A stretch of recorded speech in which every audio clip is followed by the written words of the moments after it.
Good morning, folks. This is Deb Delapiana, and this is your short take. This is Friday. It's the 7th of July. And, before I get into the meat of our discussion this morning, I just want to say that every day I wake up and I pinch myself because I cannot believe that we live in a nation where we think that people like Lauren Boebert, Marjorie Taylor Greene, Louis Gohmert, Josh Hawley, Ted Cruz,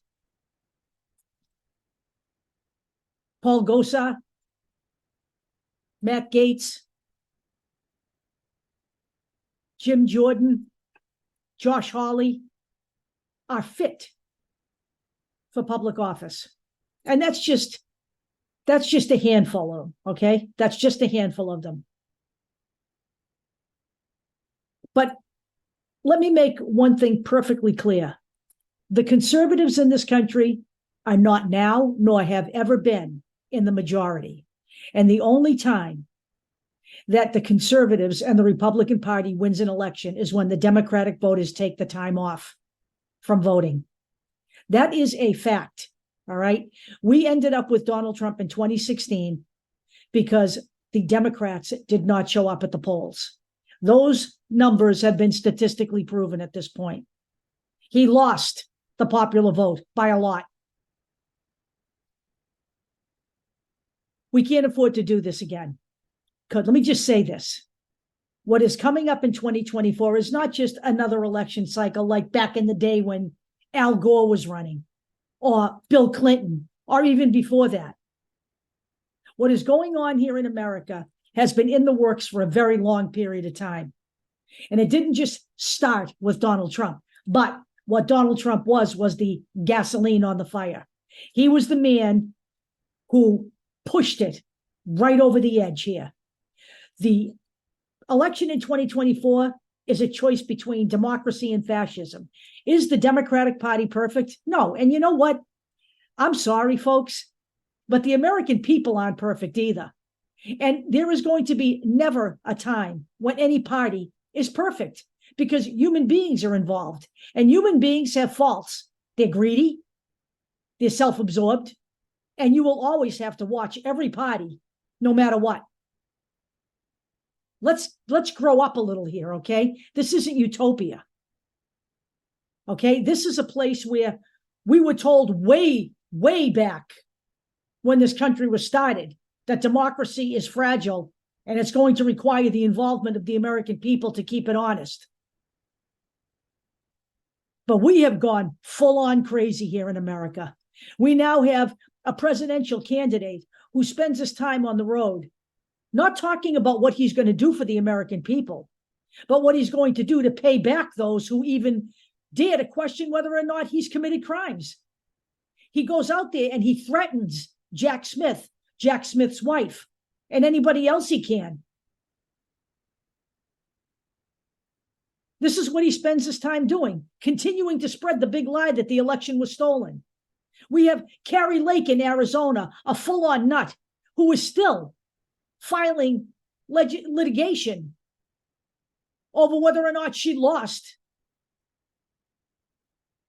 the Arizona governorship. She lost the Arizona governorship. But she's vying to be Donald Trump's running mate, along with a whole host of other people. There's Elise Stefanik, another whack job from New York. It could be Marjorie Taylor Greene, who, by the way, is now not right-wing enough for the Freedom Caucus. They just booted her out. How's that one for you? Can they go any further right than they already are? Well, I think the answer is yes. And now we have another court ruling. And it's being handed down just in time for the 2024 election. So let me tell you all about this ruling because it's not the SCOTUS. A Trump-appointed judge named Terry Doughty has ruled that the Biden administration cannot discuss with Facebook, Twitter, or any other social media outlet any propaganda that may be spread by conservatives on their sites. They are being threatened with federal imprisonment if they do so. Now, to be sure, the Biden administration is going to fight this all the way to the top. So this judge, by the way, is the same judge who spread lies about COVID-19 in order to, rule against mask mandates and vaccine mandates. He's even went so far as to state, without any actual scientific evidence or actually any evidence from any scientific organization, that the vaccine did not stop the spread of the disease and that the COVID-19 virus itself was immune to the vaccine. And he also attacked Anthony Fauci for saying that hydroxychloroquine did not cure COVID-19. And he used that as his idea of proof that the Biden administration was lying to the people. This is the guy who handed down this ruling just before the 2024 election. Now, there is absolutely no doubt that in 2016 and again in 2020, that the Russians spread misinformation on social media, which was then picked up and amplified by crack-headed Trump cultists all over social media everywhere. And you can be sure that Vladimir Putin is salivating over this one, because there is nothing he would like more than Donald Trump back in office. He certainly doesn't want Joe Biden there. There is only one candidate running in 2024 that is doing anything remotely positive for the American people, and that's Joe Biden. He has been doing it all along. He has fought the good fight against people trying to marginalize women, take away their body autonomy. He has fought for the LGBT community. He has fought for transgender Americans. He has fought for the American family by lowering prescription drug costs with the Inflation Reduction Act. He is the man who pushed through COVID-19 relief while every Republican voted against it. He is now the owner of the greatest GDP of all the G7 nations. He has created jobs that, even by any of the economic authority standards, are outstanding. And yet the people ignore it. Instead, we talk about Donald Trump's roadshow night after night after night on mainstream media. And in the meantime, we are ignoring the fact that Donald Trump published Barack Obama's address, and that a man who has eluded capture by the authorities, who participated in J6, headed toward Barack Obama's house with a full cache of weapons. No one did. Anyone see that on social, anywhere on the mainstream media? I didn't see it until I saw it in the Seattle Times. And I saw it in one other place, the Washington Post.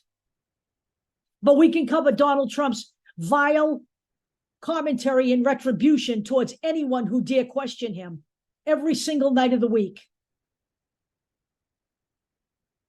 We are at a very dangerous point in this country, and taking time off from the voting booth is unacceptable. And I'm talking to Democratic Party voters right now. You want to know what Joe Biden has done for you? I will put the list in this video. This video, as it appears on YouTube, will have everything in there that you need to look at. If you choose not to look at it, I can't help you, okay? If you choose to be ignorant, I can't help you. I don't have time for that. I don't have any time for that any more than I do arguing with MAGA people on social media. They're lost to us, okay? Let them go. They're cultists. We don't need to bring them over to the Biden side. They're never going to vote for Joe Biden. I saw a guy in my store the other day walking through with a red, white, and blue "fuck Joe Biden" shirt on. Those people are mentally unarmed, okay? They are not worth discussing. They are not worth arguing with. There is no argument anymore. It's democracy or fascism. Democracy in its imperfect form, but in a form, or full-on, full-frontal fascism offered by the GOP. That's all they have. And by the way, the other presidential candidates on the Democratic Party side don't have anything to offer you either, but we'll talk about them in a separate video. In the meantime, I got to get ready for work, and I will talk to you all later. Have a great day.